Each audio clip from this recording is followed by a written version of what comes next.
Here we go. What's What's up, up, everybody? everybody? Sean here with another live to roll. Welcome back for another awesome stream. I think this is going to be a really cool show. I've actually been really looking forward to this one all week here now. But let's do some quick introductions and then thank our sponsors, a couple of shout outs, and then get into Sherown's story. I'm Sean. I'm a C5, C6 quadriplegic from a snowboarding accident 21 years ago now. Bobby, you want to go ahead and then Yeah. guest? Hey, what's up, everybody? I'm Bobby Rohan, C5, C6 quad here in Southern California. I've been hurt 35 years from a cycling accident that you guys are all aware of. So, enough of Sean and I. We got a great guest, Sharon. Yeah, I guess I'm the newbie. I'm Sherown Campbell. My injury was C4, C5, and I was injured just wrestling with a friend. He got me in a headlock. He was trying to get me to tap out, and me being the stubborn, testosterone-driven guy that I was, not wanting to lose, kept yanking out my head, and my neck snapped, and that was the start of the disability life. Wait, I missed it. I'm sorry. Say it again. How did it happen? I You, was wrestling with a friend and he got my head between his legs, so he was trying to get me to tap out and he just kept squeezing. I was pulling my head out and then I just heard my neck crack and then Yeah. damage the spinal cord. I've heard a few of those stories, like just wrestling for fun and oh Hmm. man. yeah, I know that is. Yeah. I've heard a couple stories like that, and I heard that when that interview I watched of yours the other day, um, that you did, and I was like, "Whoa, that's a crazy story." Like it's just one of those like fluke accidents. I use my own Yeah. name, but it really that's really what it is. It's like one of those completely like freak things that just happens. And but yeah, I want to get into more of your story, have you talk about some of like your rehab and stuff. But real quick, I'm trying to get better with this. I'm just gonna real quickly go ahead and shout out and our sponsors real quick at the start of the show. Just want to thank you to our sponsors, Mobility Professionals and Urology Professionals. We'll give more information down below, but Mobility Professionals is a great company here in Southern California, and Urology Professionals, if you need catheter supplies anywhere in the country, reach out to them. They're great companies supporting what we do and lots in the community. And then also, real quick shout out, I just wanted to thank Kenneth. He just purchased the hat from us. He was new in the chat last week.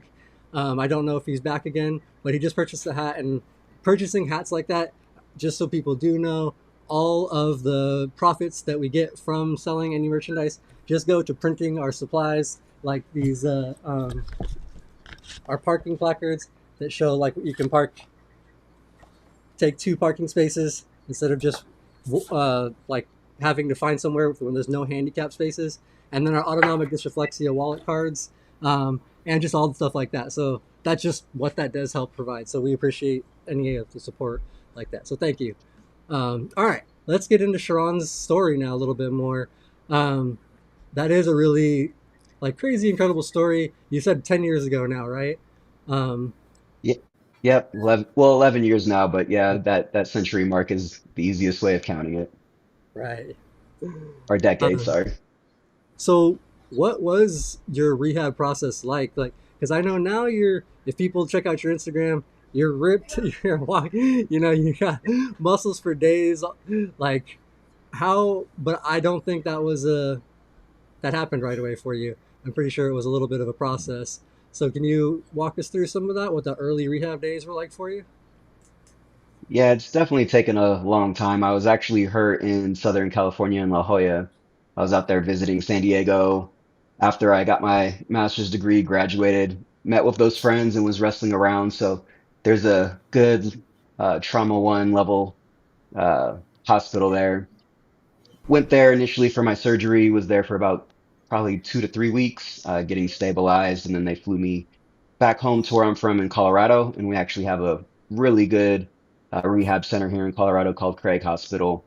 And so getting there, um, they do a lot of therapy stuff, but for me early on was just a lot of like learning how to care for an individual when you get home. So it's learning how to do transfers. I was C4, C5, and I didn't have any movement below my level of injury initially. So it was trying to teach family members like how to care for me, how to do bowel programs, what to look for automatic or autonomic dysreflexia, what we needed for modifications at home. I mean, a lot of it is just preparation for leaving the hospital.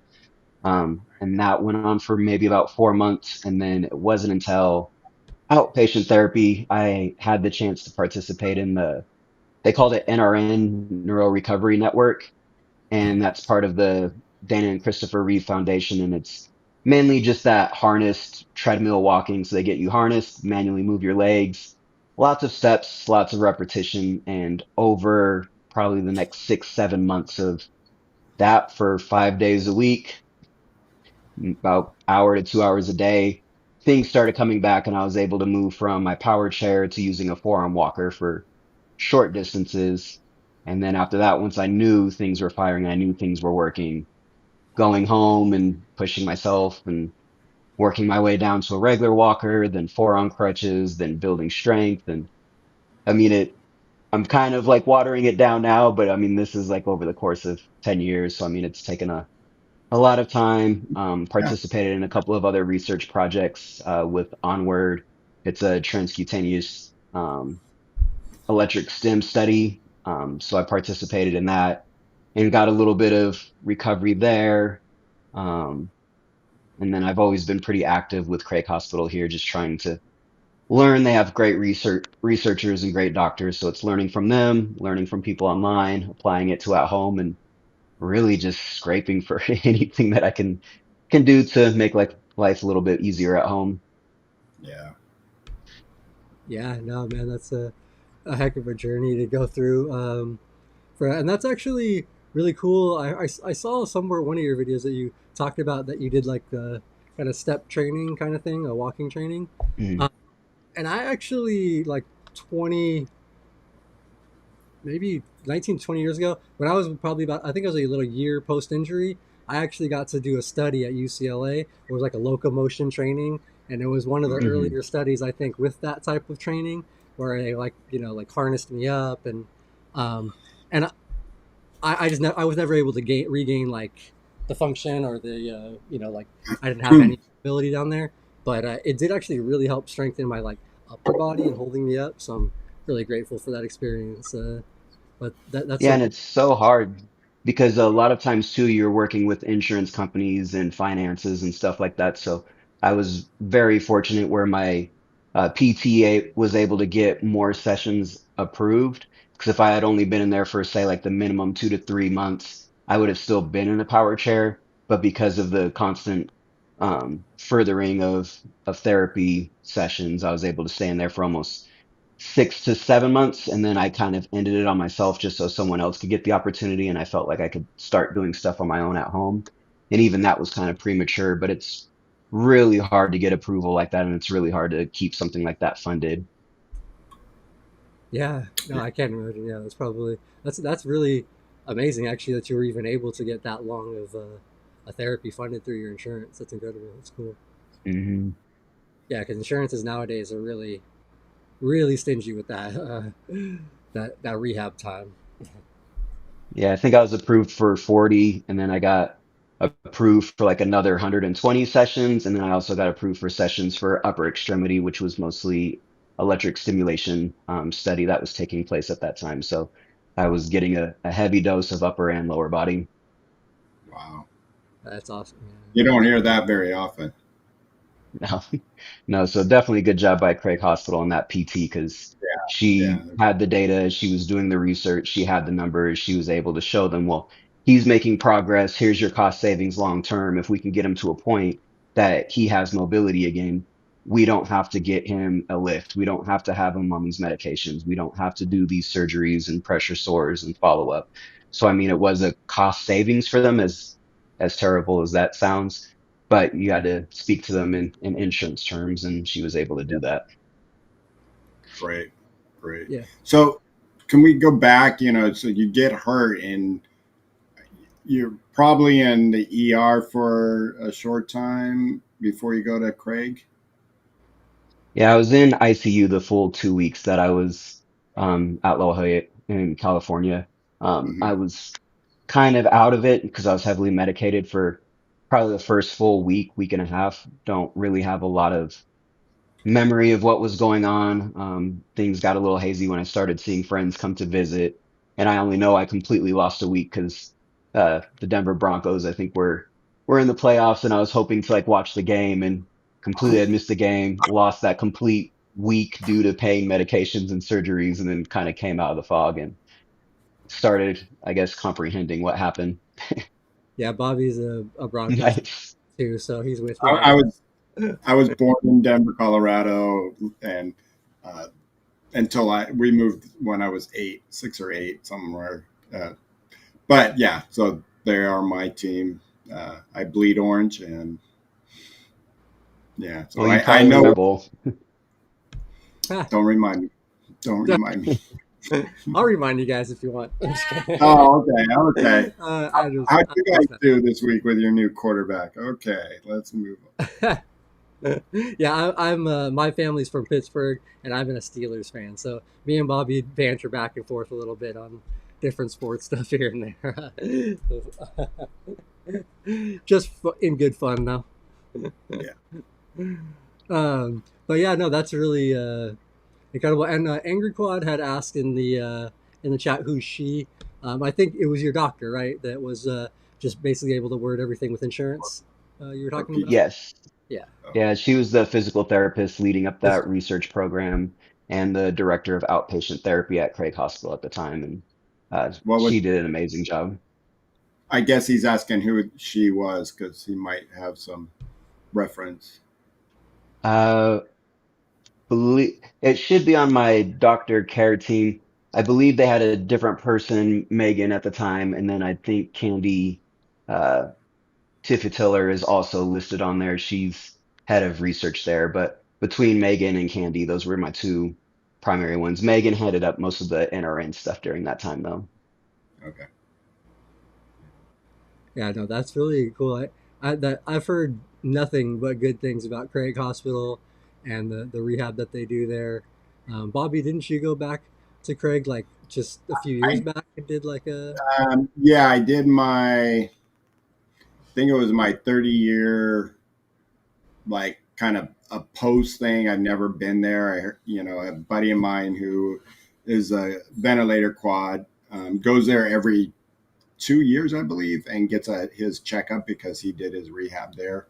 Originally, he was in Iowa, and then that's where he did his rehab. And um, I met him when he was here in California, and then now he's in Arizona. But he talked me into going there. It was shortly after I had transitioned to a colostomy and feeling, after 30 years of being injured,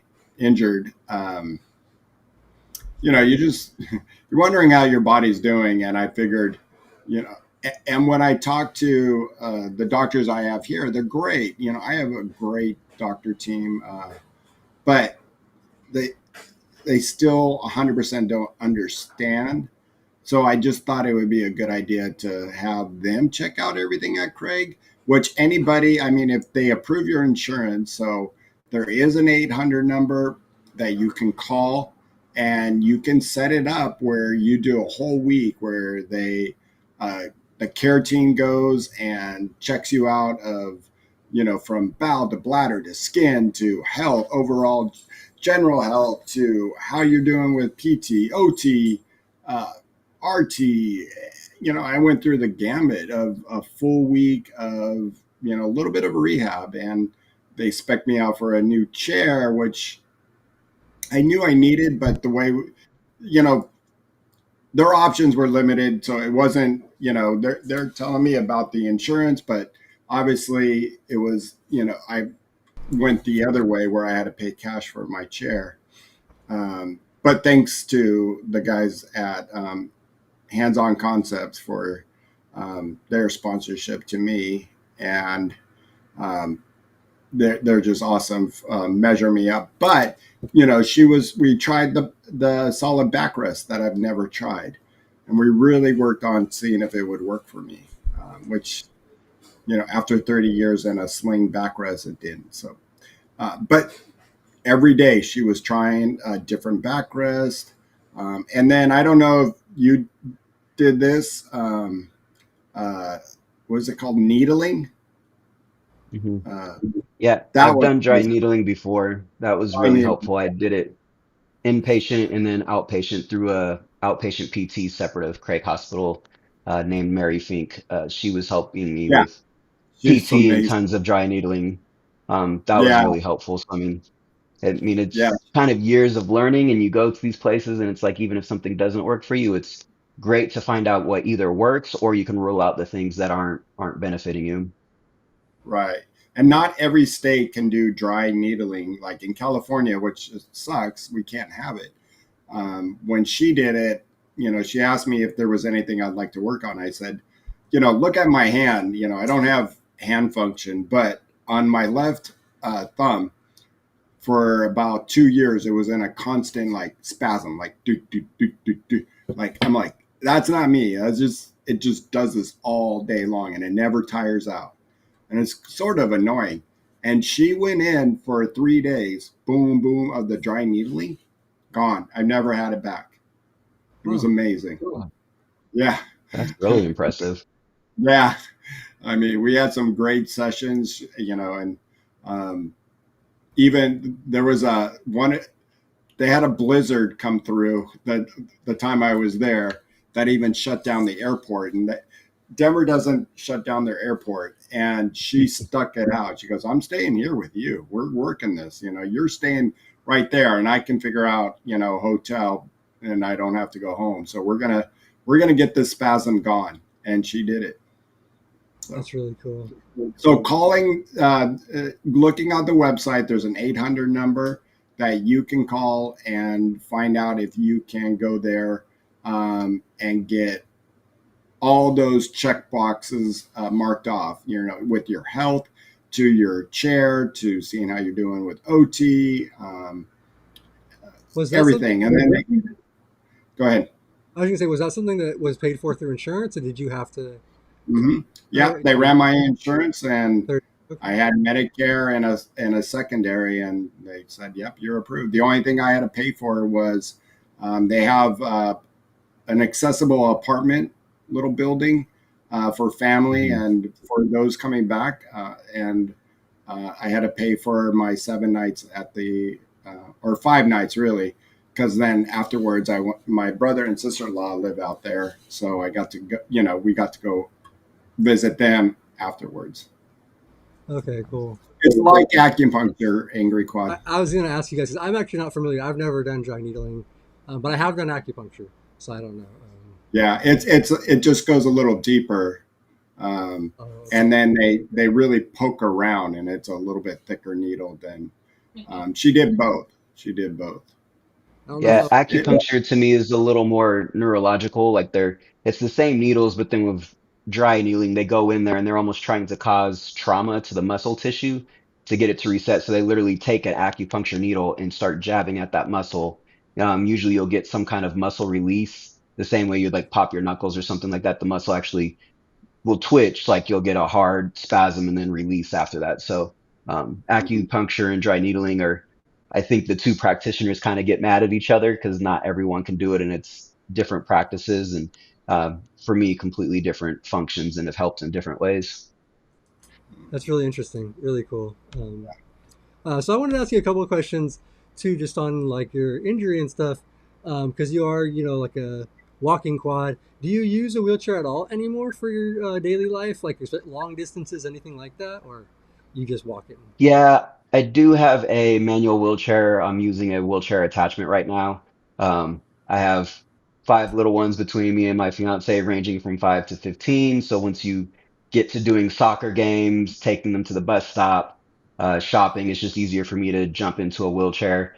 And not that it's like a bad thing at all, but because I missed all of the wheelchair time, like my legs started developing before my arms. I am not very good in a manual wheelchair. Like I just end up doing circles. My left arm's not working great. So me in a manual wheelchair is not great. So I use a wheelchair attachment for my manual chair. And that's for airports, traveling, large events, racing around with the kids so I can actually participate being a dad when they're on their bikes and doing stuff like that. But then Forearm crutches I use for short distances, walking in and out of stores, things that I don't want to drag the chair in and out of. I can go up and down stairs. So if I'm worried about accessibility, I kind of get a cheat and just take my crutches and worry about the chair. And then in the home, I kind of just monkey bar using walls, counters, handrails. So there's marks and smudges everywhere. So you got your fingerprints all the way up and down the hallway. Yep, elbow marks, fingerprints. I'm making a hard cleanup job, but it's just the way I get around the house. A magic eraser by that dude, the bald guy, whatever brand Hmm. that is, works well on walls because I turn in the hallway to our bedroom, and so I just hit the wall, so I go, and then Yeah. also the other, so it's two handprints or four, so both sides of the hallway, depending on which way I'm going. So two on one side, and then two on the other side. So Yeah, I we know. use those a lot. And with little kids, like usually I can blame it on them. Like if there's a peanut butter smudge or something else, it's probably not me. If there's Yeah, something else, then I know that one's me. It depends on who's eating what. We can kind of do some do some research and figure out who's making the marks. play detective. Yeah, I know Yeah. that's funny. And I was gonna And ask you too. Oh, I just wanted to ask the yeah, that's attachment right. you use for your wheelchair. Oh, sorry, John. I'm currently using the Firefly one. They have some better, more heavy duty ones that for me, I'm still getting stuck like in loose gravel and even like thick grass when it's wet. I have a hard time. I mean, it Yeah, allows me to do a lot, but I might have to look into something that has a little more weight. There's just not a lot of weight in the front tire. So, I mean, I had got that one mainly because of cost, and then also it's travel friendly. So I have taken it on flights through the airport and it counts as a medical device, so you don't have to pay anything extra for it. Whereas right. some of the larger ones with a bigger tire that I wouldn't get stuck with, I wouldn't be able to travel with. So you kind of have to balance like what you're utilizing it for and what meets your needs. You can still travel with it. You would check it in just like you would with Oh, okay. your chair. You just have to take the battery off and make sure that you're claiming. Well, it's you want to make sure you have the lithium battery, and Mhm. usually you can. There's on some of the companies will automatically, if you just ask them, will send you a certificate that this is travel safe battery. So, like I have Baytech or Batatech, whatever however you Oh, want okay. to call it. That Yep. works, and that works for my grandson, who's a football player. Works awesome for grass, and then Mhm. the new and big one that's been hot on the market is the Pause. Yeah, Yeah. Yeah, and then also a Striker or Stricker, however you want to say it, a German company. I have their hand bike, but they make some awesome scooters as well. Yeah. Those are all the ones I've been looking at too. And like I said, it's kind of cost difference. Like I wasn't sure if it would be helpful or not. And now that I got a taste of saving my shoulders and my legs and dealing with all that stuff, I'm like, I probably should spend the money and get something different. No, it's smart. It's smart. You already have a great attitude to think that way, and not to let our bodies, uh, wreck it before too long.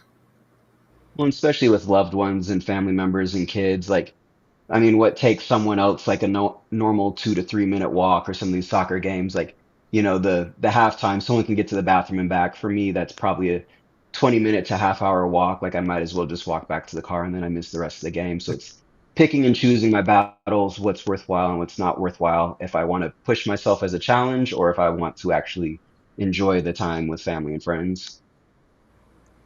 yeah. No, it does. Yeah. I'm sure that makes it a lot easier for getting around that stuff. But uh, that's one of the other questions I was going to ask you too to follow up. You go into your kids' games and stuff.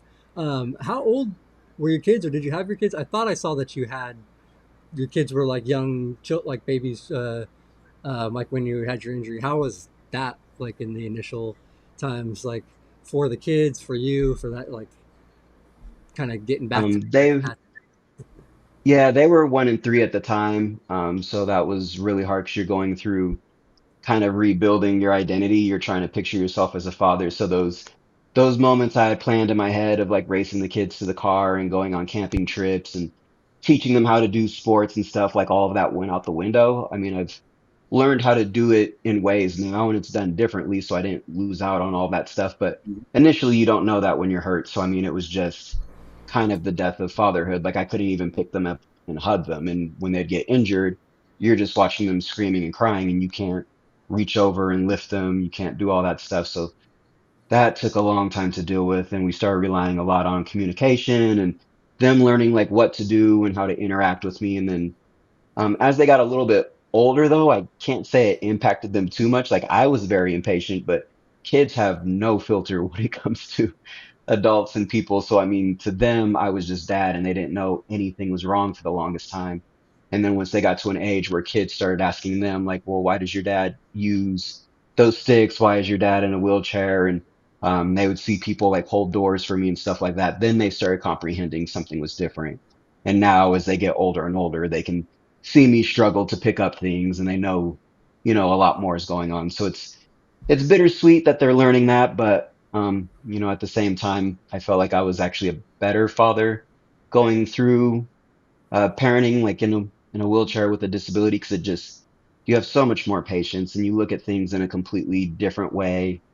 Mistakes, them learning how to do things, like you can really connect with that like a lot differently. You don't get so in this hurry up all the time. Like I think sometimes as parents, it's like, hurry up, we got to go, hurry up, do this or just do this differently. But when you have a disability and you're struggling to move or reach things or you're dropping stuff, it's very hard to get mad at a little kid for making the same mistake. So you're a lot more gentle, you have a lot more patience and a completely different perspective. Mhm. That's a great Yeah. view. Yeah, no, that's a great way to look at it for sure. Wow, your kids. My grandson gives me no slack. He's just nope, none. He's like, come on, Slowpoke, let's go. I remember, and he's 15 now, so he's just like, you move faster. God, you're getting weak. It's just like, oh my God, kid. So he Yeah, just, my 12-year-old still tries wrestling me, and I'm like, he's at the age now where he's catching me in weight and he's getting strong enough. Like he has speed on me, but if I can get positioning and body weight on him, he knows I can still get him. But I'm like, dang it, he's pushing it now. Like he's gonna yeah, get me soon. Is yeah, that one of your motivations for staying in the gym, building those muscles? Yeah, I can still Gotta get him keep- in arm wrestling. Like if I get an isolated movement, I'm stronger than him. And I there mean, you for go. the longest time, like I had to have them open jars and everything else. So I mean, I'm gonna be perfectly fine and accept when they do get to the point that they can beat me. But the fact that I can even enjoy these moments and do stuff that I thought I was gonna miss out on is pretty huge. Yeah. that- And you'll figure out ways with your kids. And I figured it out with my grandson. Like, we would play catch and then he would get bored, and playing catch in a football, I had a like rugby pop it up and hit it towards him and he would challenge me how to hit it. And luckily with the skills I had from rugby, it worked that way.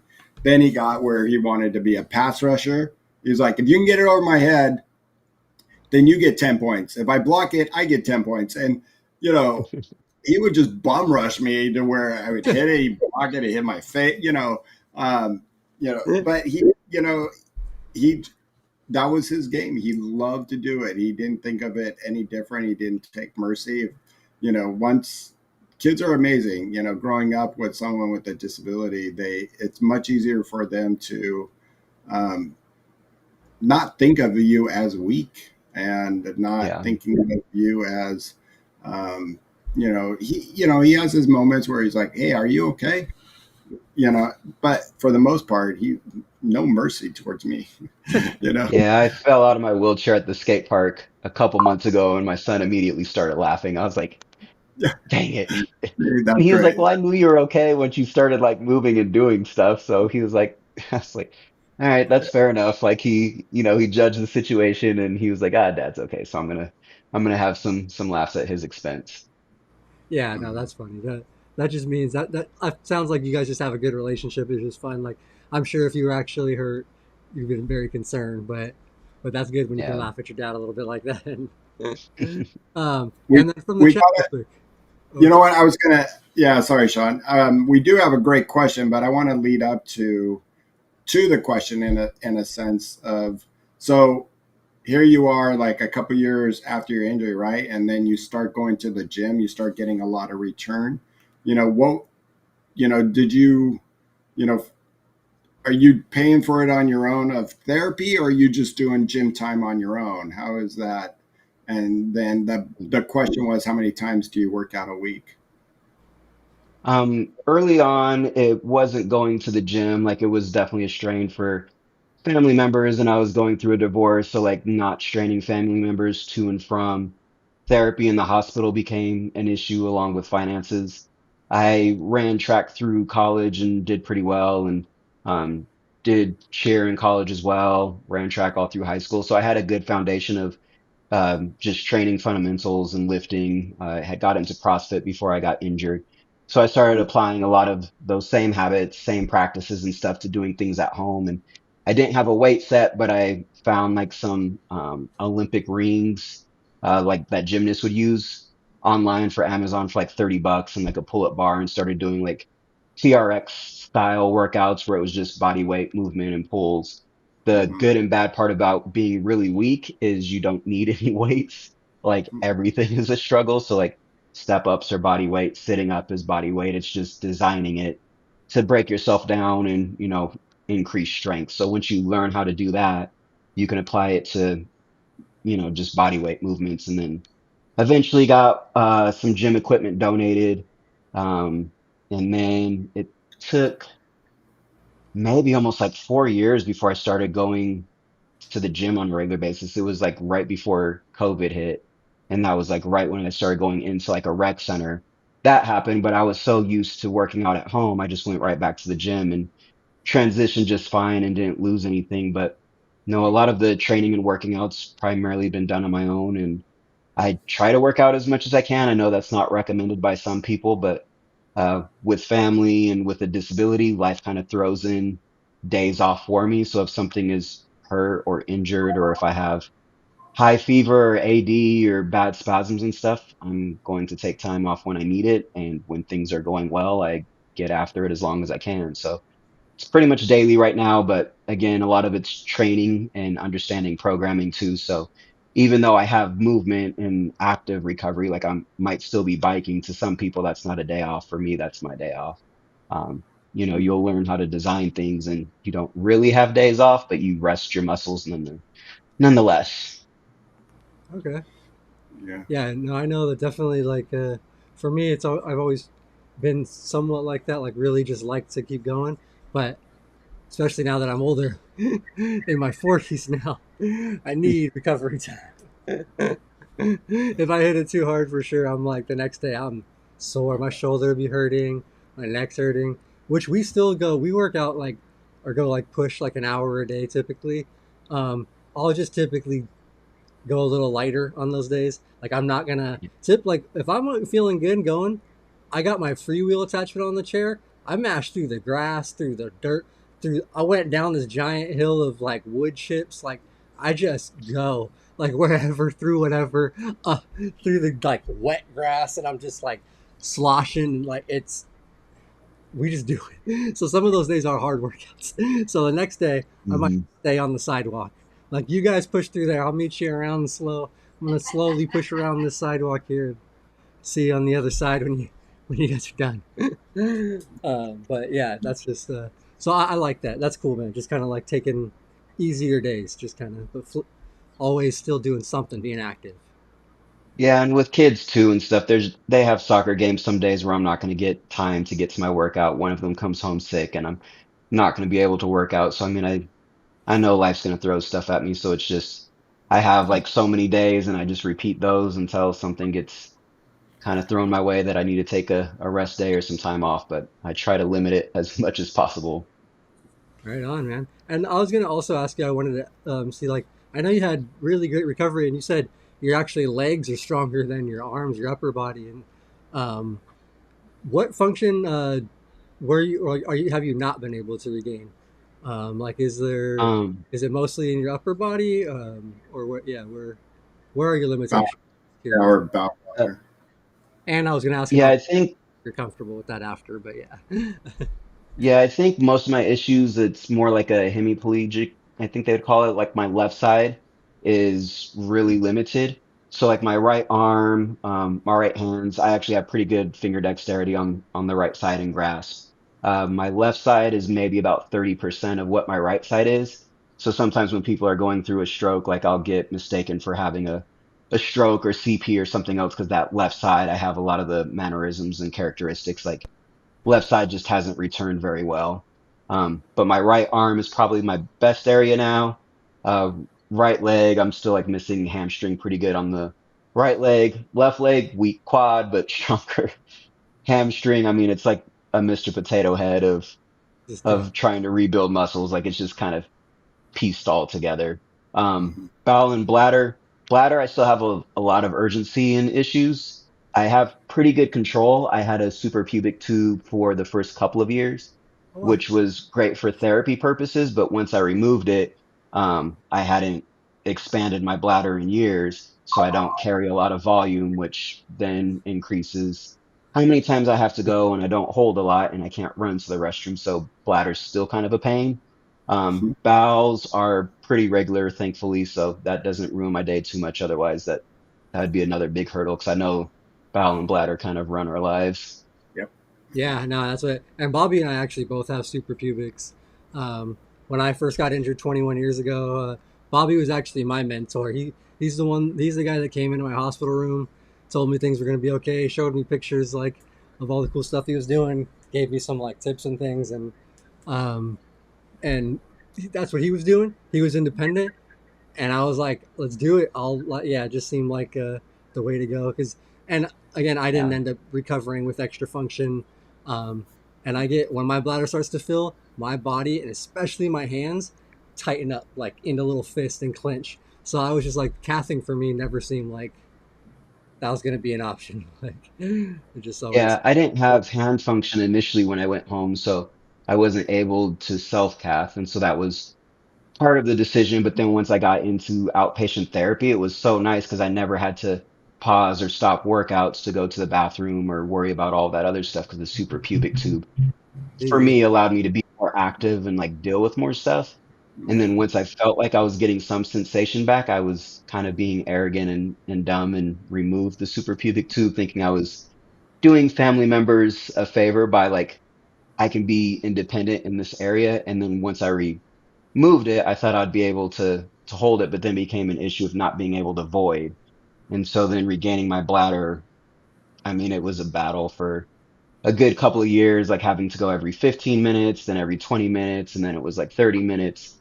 And so I actually did a lot of that bladder control and strengthening and learning how to go to the bathroom again the same time my son was learning how to go to the bathroom. So it was just me and him just trading Kind off of going hand to in the hand. bathroom. And yeah, yeah, he would get an M&M and I would congratulate myself. And, we were just constantly going to the bathroom together.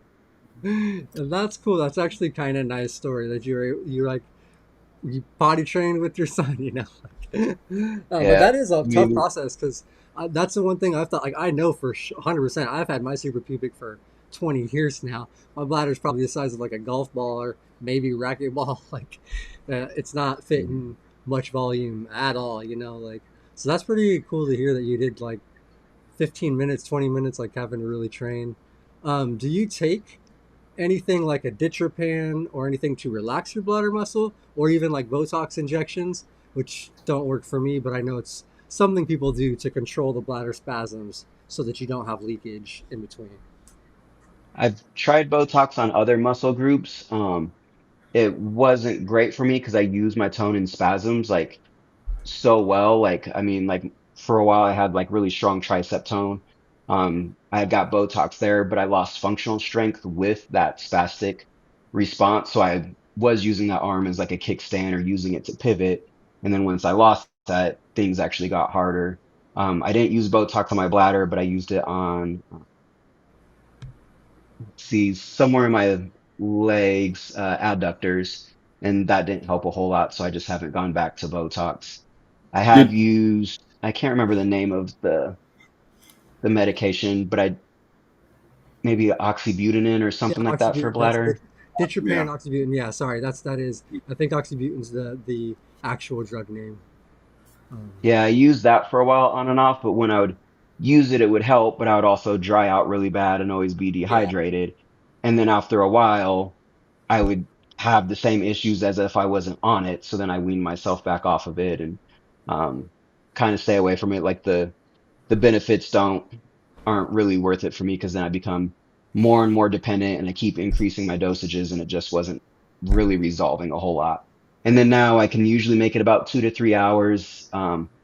I pay attention a lot to like what I drink. So if I'm downing a lot of fluids, I know I'm going to be at home and kind of locked in for an hour to 2 hours. But for the most part, I can make it 2 to 3 hours without needing to go to the bathroom if I'm not downing fluids. And so, I mean, can make it through days pretty easily without like a lot of worries and concerns. So there's just no point in adding that right now. I'm sure at some point I'll get there, and especially now that I'm into my 40s, I think people in general, as you age, bladder becomes an issue all over again. So at least I know I have that to kind of help once I start getting to that point.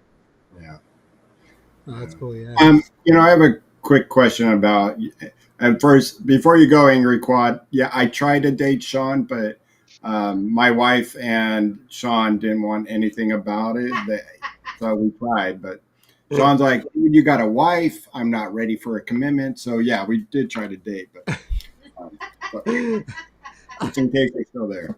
Um, uh, the question I had was, did they ever say like you were a central cord or anything like that, or is it just the way your break was that you got more on the right? Because I know a lot of those with central cords get their legs before their arms.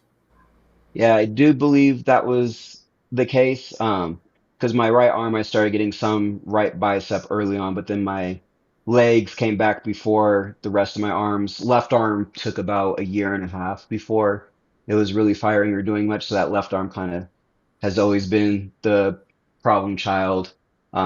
I guess, for example, when the person was asking about hand function, like for my right hand, I have pretty good finger dexterity, and then for my left hand still spastic, if not kind of joint joints have a lot of issues, but I can get good grasp, but the finger dexterity is just kind of rough, or it's really spastic and I could just throw up claws and gang signs. yeah. No, I know. The spastic hands. That's actually. I mean, all the spasms for me are frustrating. But sometimes those hand ones, when you're trying to do something with your hands, and it's just like either twitching or just closes. I don't know how much of that happens to you. Like, that's one of the things that drives me Yeah. so crazy in daily life. I would just be like, all right, let's take a second. I'll like try to stretch my hand out a little bit. I'm like, all right, stretch the fingers. Let's do this again. All right. It's And sometimes it was temperature sensitive too. So like if I was holding a cold drink, I wouldn't know it was cold until I'm like about to throw my drink across the room. Or if it's hot, I don't really notice until I'm slamming a plate or my arm shoots straight. So like even with that function there, then you're still looking at like other sensation factors and stuff to be careful. Like my body has gotten so used to things now and I'm not very reactive to a lot. Like it almost helps me gauge like if something's hot, cold, sharp, or dull, just learning the way that I start feeling those spasms and tones set in. So I can usually, if I were to go to like a therapy appointment and they're doing that testing, I can usually cheat a little bit and I know if something's hot or cold depending on how my spasms respond. Mhm. That's cool. That's honestly, we've talked about that on here before. Learning your body, like picking up on those. Hmm. That's so important when you're first rehabbing and trying to figure life out again. Like reading those signals, figuring out foods, things, whatever that like affect your body in different ways, and like the signs your body's giving you. So now that's really great advice. Thanks. That's yeah, that was really great. I have a few questions in the chat actually from Keyjon. Keyjon, is that Keyjon? Keyjon? Sorry if I'm saying that wrong, dude. But first one was about medications. If you take any other medications, he says he's weaned off of baclofen, which I also did years ago. Um, do you take any spasm medication, anything like that? Baclofen or any of those? No. No medications currently. Like I said, I've tried stuff on and off, but the benefits just weren't there for me. And then some of the other medications I think that I took for spasms, like outside of bladder, I was always kind of in a fog. I felt really impaired, and especially with kids having to drive to and from school, I would rather be in pain or dealing with spasms and alert, like when I'm raising kids, and especially at home by myself. And so I just kind of chose to stay away from those medications. And then the other portion is too, I know they're neuroinhibitors, so I feel like taking those was going to, hinder my recovery. So like with some of the research programs I was in early on, they actually ask you to come off of a lot of that medication. Yeah. So I mean, there just wasn't any point in going back to it. I mean, if I can manage this and, it's not interrupting my day-to-day life or not that bad, then I figure, like I said, they're there if I need them at some point, but right now I can manage without them. Yeah, for me, And I was just going to mention, I had to do the same thing. I had to wean off baclofen to do that the stepping study that I did in my, 2 year. I think it was about a year and a half or 2 years into my injury, and then I just never wanted to get back on it. But I do use cannabis. I do I have little tablets, and I do them 3 times a day, morning, afternoon, and night. And then I also do even use a vape and smoke before I go to bed, because I have very high levels of spasms. Like I've already taken my I've taken 50 milligrams of THC today, and I don't know if you guys, my legs are going wild under this desk right now. Like they're not even on my foot plate anymore. They've tucked under the chair, I'm pretty sure, and I'm just, yeah. So like, but but I just feel like it's a more natural for me. It's more natural and works better. And the baclofen just wasn't something I wanted to feel like continuing. But yeah, Yeah, that's I completely agree. The THC and stuff was way better. I tried it a few times. The only trouble that I had is, like I said, I also use my tone and spasm so much, right. where like if I did THC, like I was almost dragging my feet and it got harder to move. So I mean, No. you're just dealing with that trade-off. Right, you got to find the right balance of stuff. What works for you? What's going to be Mhm. the best? And then also said, there we go. Last question: do you have a strict diet, or do you eat whatever? Like, are you? And I actually was going to ask you about diet too. Anyways, we were talking, but I try to be as good as I can be. Early on when I was inpatient, they didn't have the best meals. I know they've improved it quite a bit at Craig Hospital, so I don't want to say anything bad about them. I know they've adjusted it, but like, our intestines and bowel program and everything is so heavily dictated by what we eat. So I started doing shakes every morning, like with oats, spinach, blueberries. And then I found that if I was more routine with what I ate, then it also helped like my bowel program. Um, so I mean, I know that's a diet for probably different reasons, but for health and being in shape, I mean, I have kids, so some nights it's pizza. I oh try yeah, to eat as good as I can, as much as I can. So a lot of times fish, chicken, or some kind of beef with usually a lot of rice or noodles and greens. And then my morning shake has pretty much been my go-to since I was injured because I was like, if I eat like crap the rest of the day, at least I know I got these good things down. But I mean, it's life. If I go on a road trip, I'm having more fast food than I want, and I definitely pay for it. And if I'm at home and I have free time, then I cook and eat better. So it kind of just depends on what's going on. yeah, yeah, fast food is just gotten so ridiculous. Like my grandson eats McDonald's a lot, and um, going through a drive-through just for him, and they're like $25. I'm like, wait, what? Like, kids only got a Yeah. Big Mac, some fries, and a shake. What? And the wife got a Diet Coke. That's it. Like, you, wow, it's expensive out there for the fast food. Yeah, and I'm sure I knew your answer was going to be, I do bet as best as I can, but with young kids, it's got to be so hard Yeah, for and I mean, sure. like you said, it's cheaper now at home too, so I can usually make a better meal at home for cheaper and quicker using my air fryer and stuff. But it's like right. usually that depend. I mean, it usually depends on if I had set food out to de-thaw or not. If I didn't set anything out to de-thaw, then I'm probably ordering something. But I try to be good about it and saves money. It's easier and quicker when I need it. Oh yeah, the air fryer for us. Uh, we discovered baked potato in the air fryer is Yep, amazing. It's just I had like, it today. yeah, that's what I'll try to have for lunch too, with cottage cheese or something like that for lunch. I'm like you, a protein shake, cottage, and then cottage cheese with my potato in the afternoon, and a regular meal with some, chicken, fish, or steak. I love my red meat.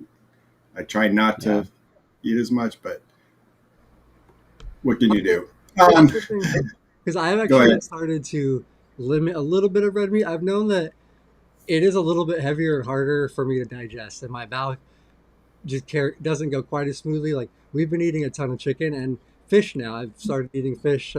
Leah's an amazing cook. We use the air fryer too. Everything she puts in it comes out delicious. I don't know if it's the air fryer. Just kidding. It's not because we use the oven all the time. She cooks just. I have the benefit of having amazing food cooked all the time for me, and it helps a lot. But I have noticed that also my bowel care, everything is just a lot better if I don't eat as much red meat and especially as much like fast food, um, and like especially if it's like heavier, greasier fast food. Like so, Yeah, the fast food stuff and then definitely sugar and alcohol are by far the worst damaging things to my body. Like that all hurts my body so much more. Like my spasms spike, my functional movement goes downhill. So I mean, mm, I try to eat the best that I can, but avoiding those things seems to be like the most bang for my buck. So I rarely drink. Sugar, I do have a candy stash next to my bedside that I get crap for, but I'm not downing it all day. Like I try to have some type of balance. moderation, yeah, balance. I'm not. I don't like the desserts like you. But mine is, at night a drink to relax because the body.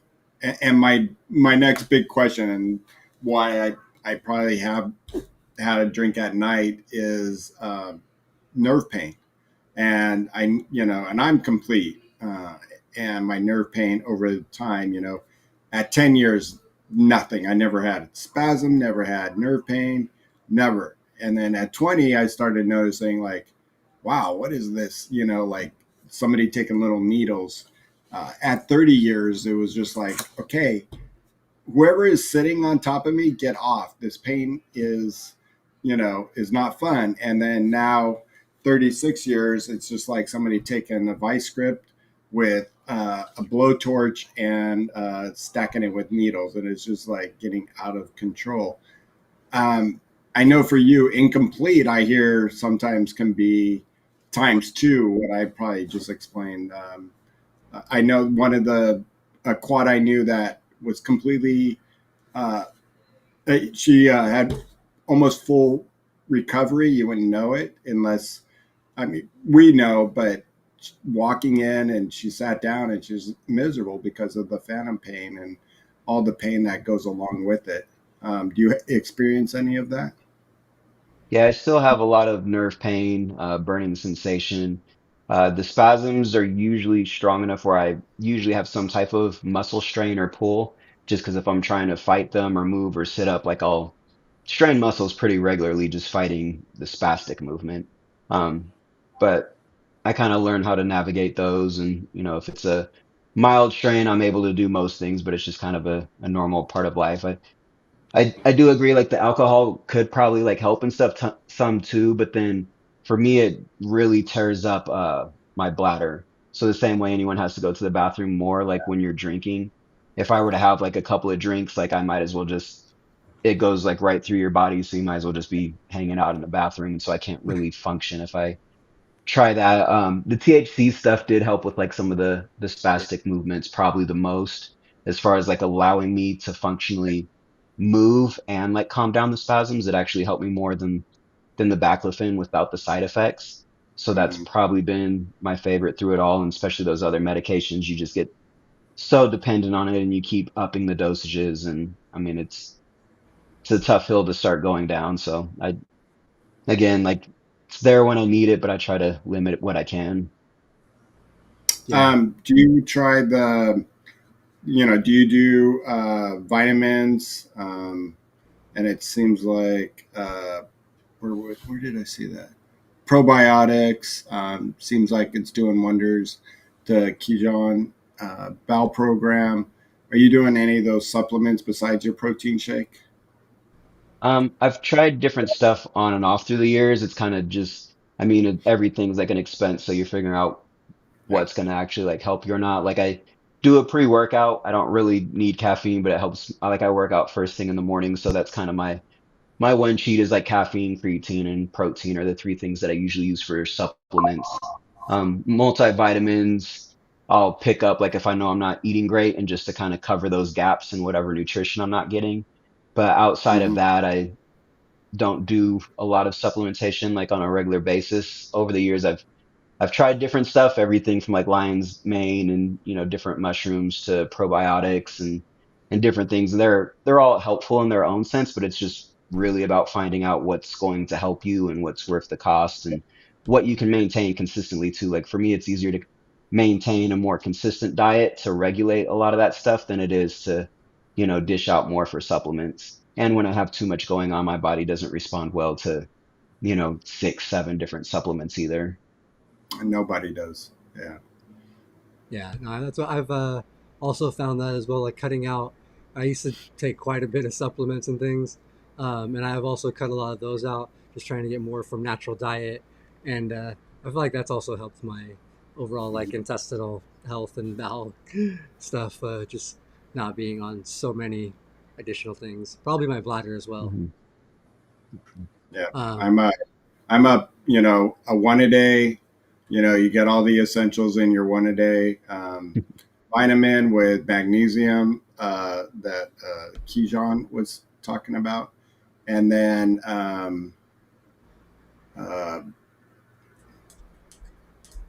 God, zinc, uh, just so I don't get that cold, and then also the supplement of D-monos with the cranberry pill.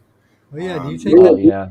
Knock on wood, I haven't had a bladder infection where I had to even ask my doctor since I've been doing the vitamin C with that. I haven't even thought about UTI going, hey, doc, can we do a sample? It's been amazing since I've been on it like every day. It's a wonder.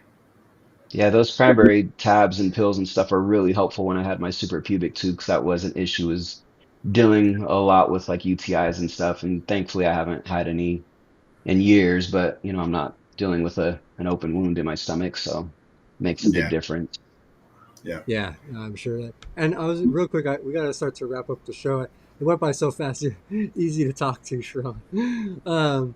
But I was gonna ask, did you have any pain, sensation, anything like that from the suprapubic? Because you do have a little bit more incomplete, and I don't know how your sensation is and things in your lower extremity. Yeah, taking it in and out was always painful, especially the insertion, because I had pretty good muscle like sensation through muscle. So when it goes through that muscle wall into your stomach, Uh-huh. it it hurt. It never felt good. I mean, there's no other way of putting it. And then also I was doing the inner and the locomotor training at the point in time. So like if you imagine having like that super pubic tube like in your stomach and then the heavy walking and it just starts rubbing and moving a lot, Yeah. it would get irritated and I'd get like blisters or blood clots actually in the tube. And they found a different catheter that had like a dual ball or a dual bulb. The duo one So I've the seen.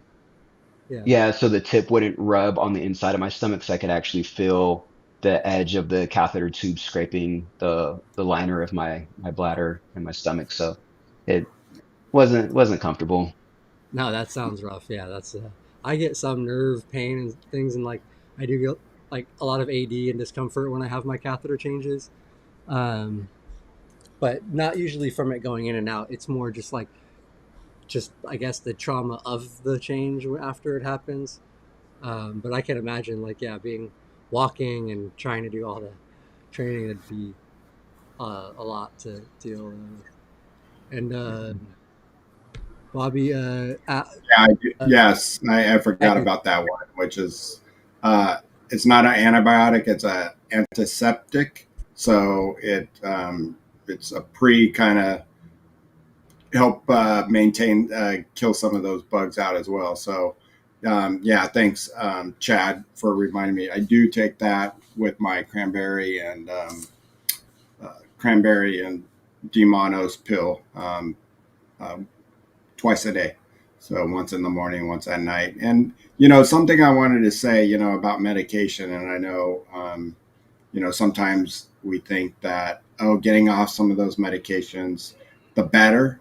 But sometimes, it cannot be better. And I would always advise, and this is just a warning that, I heard from Literal, so I stopped it. Make sure that you talk to your doctor about the medications you might want to cut out. and do it on a slow basis, especially if you've been taking it over a long period of time. Um, it is, I'd advise just to talk to your doctor about it instead of trying to do it. Some, if you quit cold turkey, can Yeah, really put an effect on your body. So just make sure you talk that over with your doctor. And if you feel like you can do it on your own, just do it really slow. Break it in half, maybe. Start out slow because it can really put your body in a loopy loop yeah, and that's not Yeah, all I the was good. in research programs when I cut my stuff off, so I was being monitored and guided through a lot of that stuff, and they were making suggestions. And then I'm not anti-medication, like I've tried stuff on and off, but it's really good to know your body and like before and after points or having, some type of knowledge of your body or data where you can be like, things are going well now and it's not going well now. What have I changed? Well, I added this supplement, I changed this diet or this medication. Like paying to paying a lot of attention to those things really helps you get stuff dialed in so you can know if something's actually helping you or not helping you. And I've tried like quite a few times and I'm sure I'll try different stuff again. So it's just, kind of toying around with some stuff and playing around and seeing what works best for you. Mhm. yeah. No, it's definitely. I feel like what both you guys just said. You have to kind of play around with a little bit, find what is going to work best for you. You can't just take advice from somebody because it works for somebody else. Doesn't mean it's going to work for you. But always consult your doctor on changes like that. If you're trying to change your medication, trying to change anything. Yeah, some meds are, not great over long term, but don't think of it as a bad thing to take meds. Oh, Body, some people, body kind of just needs that extra little TLC with medication. And, don't think of it as a bad thing. We all have to have a crutch on with something, if it's our chair or a brace on your leg to a certain medication to get you through the day and get you staying healthy, like a vitamin C. If you take the vitamin C, trying to avoid some of those common colds, and if it's really almost impossible to, but um, a lot of times those types of medications can, or supplements can shorten up some of those things. So it's all right. It's not a bad thing. Just but there are those that get out of the hospital and their doctor gave them 20 different medications, and you're like, uh, what? You might be over medicated. So start talking to your doctor about how to wing off some of these things.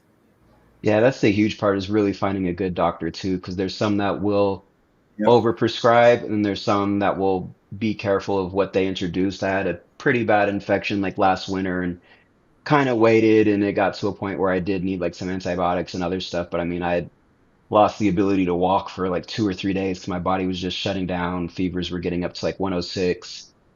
It was not pretty. And I was like, yeah, I'm taking stuff and setting guidelines. Like if it gets this bad, I'm going in. If it's this bad, like I'm getting checked out. Like and not Right. just being stubborn and stuck in your ways. Because I have definitely that tendency where I want to push through things, and that's not always the right answer.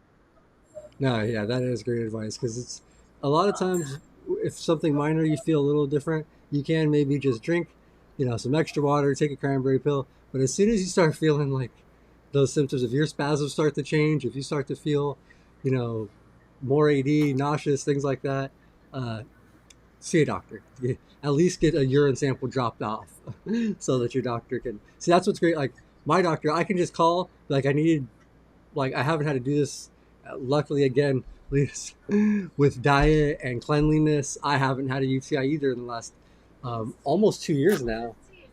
So yeah, I got a knock on mine too. So that's been I got you, very Sean. fortunate. I got But you. yeah, I can just call the doctor and be like, I'm not feeling great, and they'll just call. I can just go drop a urine sample off at like what's the I can't think of the two different lab places, our LabCorp and the other one. Yeah, LabCorp, and there's another. Yeah, there's two big ones.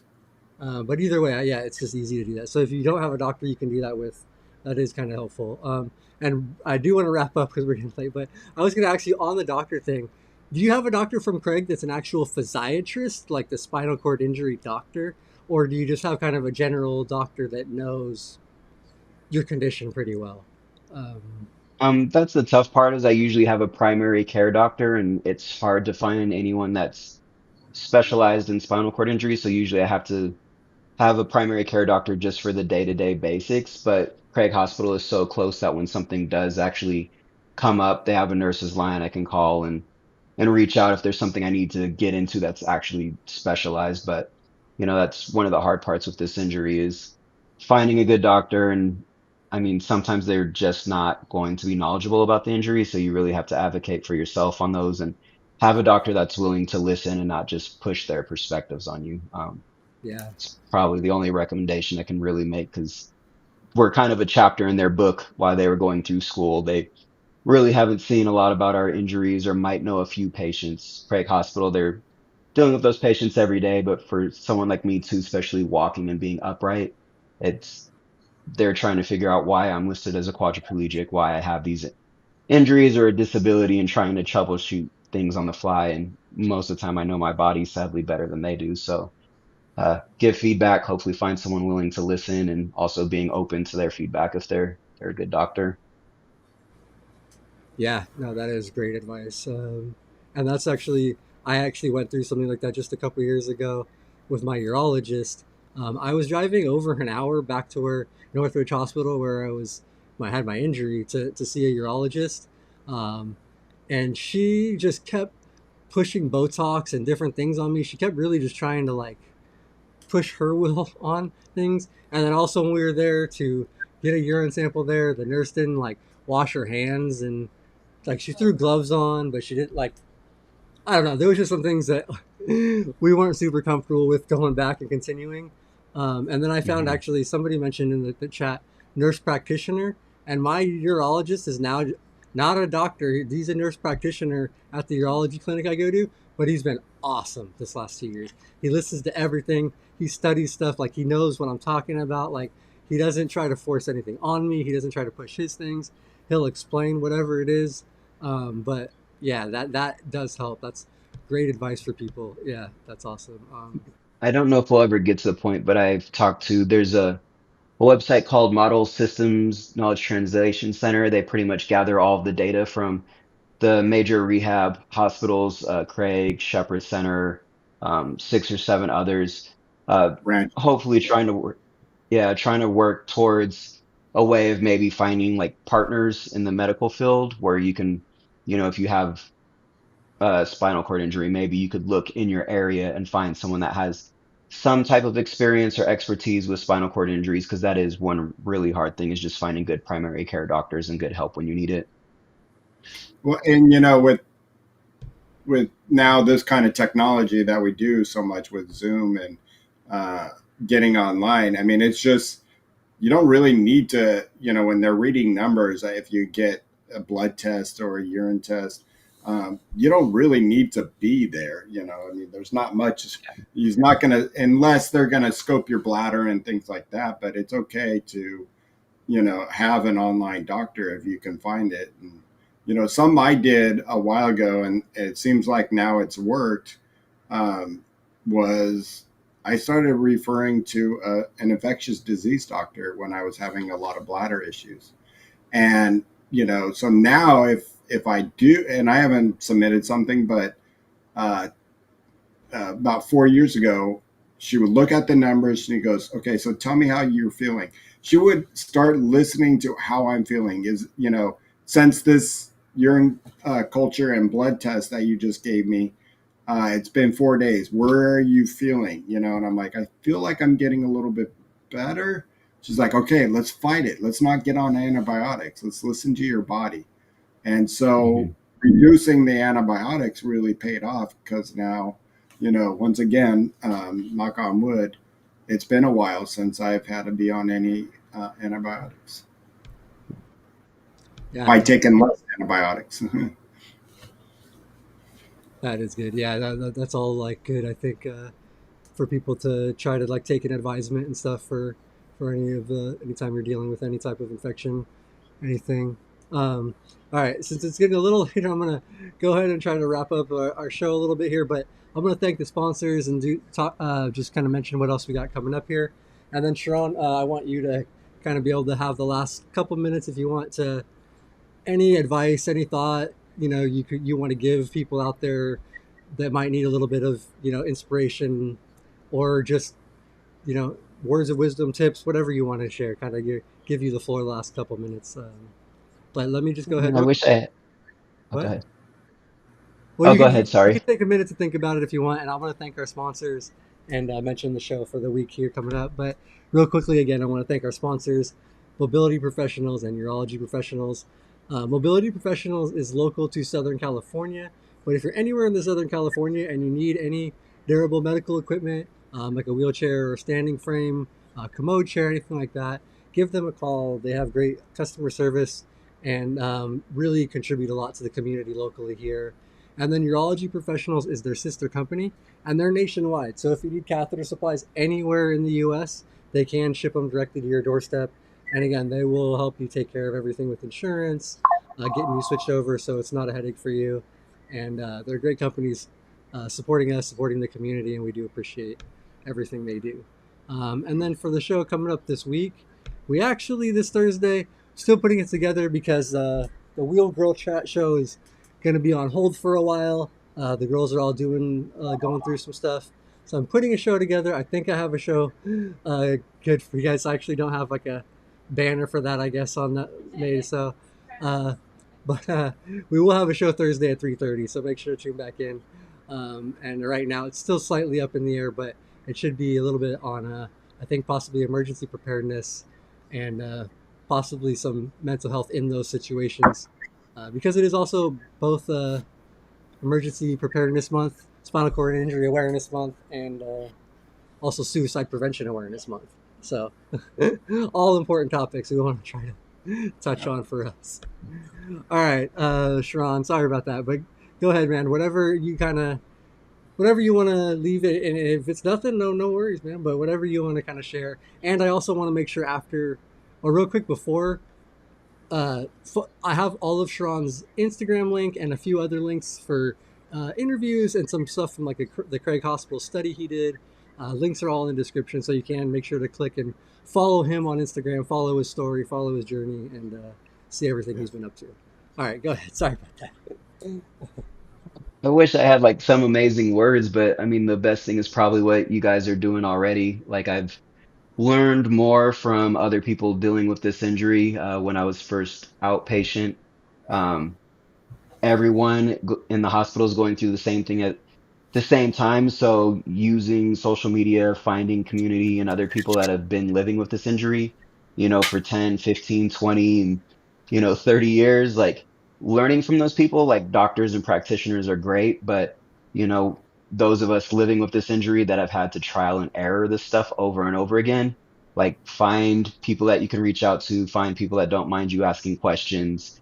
Things like this podcast are absolutely amazing. Like, not just for teaching us, because I mean, we're still learning from each other going through this, years later, but people that are newly injured and dealing with it, like save yourself the time, effort, and, learn from others, reach out to others. And then of course, just be patient. Like there's some tough days, there's some hard days, and they are more frequent than I would like them to be. But usually if you're patient and you keep working away at it, it gets better. Yeah. Yeah, no, that's very well said, and that is definitely the sentiment we have on the channel here. Is just leaning on community support. That's kind of why we do what we do, and to be some sort of a community support. Something people can come, hang out, feel welcome at, and get some education, advice, whatever they might need. So yeah, so thank you. That's perfect sentiment with what we're trying to do. Bobby, do you have anything you want to mention? Yeah, I'm gonna unfortunately not be here next week for our Tuesday show and Thursday because I will be out of town accomplishing my 3-day, 200-mile bike ride with my brother, a charity ride that I'm doing up in the Bay Area. So, wish me luck, and I can't wait to get back and tell everyone about it. It's a dream that I've been wanting to do and ride with my brother. And now with these devices of attachable hand cycles, I can. And my brother's an avid mountain biker, and he likes cycling as well, just like I did when I was younger. And now we get to do something together that I never dreamed that could be possible. So can't wait for that. So I will be gone all of next week. Okay, cool. I'm gonna be off channel, but don't worry, guys. We'll still have shows for you Tuesday and Thursday. Yep. We'll still be up. So tune in, check it out. And if Yeah, you aren't no, the already, show still goes on. The show, it's not all about me, Sean. The show oh, I still know. can go. No, I know. Yeah, no, I got you. We got a good team of everybody here at Live to Roll. So everybody supports each other, and that's what's awesome. So yeah, make sure to tune in for that next week. And like I said before, make sure to follow Sherown on Instagram and any other social media, and check out his story. He's got some pretty cool stuff out there, doing some really cool inspirational stuff, and just rehabbing every day. So we appreciate Yeah, you coming on and sharing your story with us today, and everybody. Um, yeah, so thank you. Do appreciate that, Sean. yeah, Thank you for inviting me. absolutely. Sorry, I'm. Always at the end of the show. I know, because by the end of the show, usually I have to move and kind of break up my core spasms. Right now, my stomach is literally doing full crunch right now. But all right, I'm gonna get off the show here so I can let some spasms loose. But I will see you guys soon. See you on the channel soon, and make sure to subscribe, like, and follow everything social media and on here. So thank you guys. Appreciate it. Live to roll. If you haven't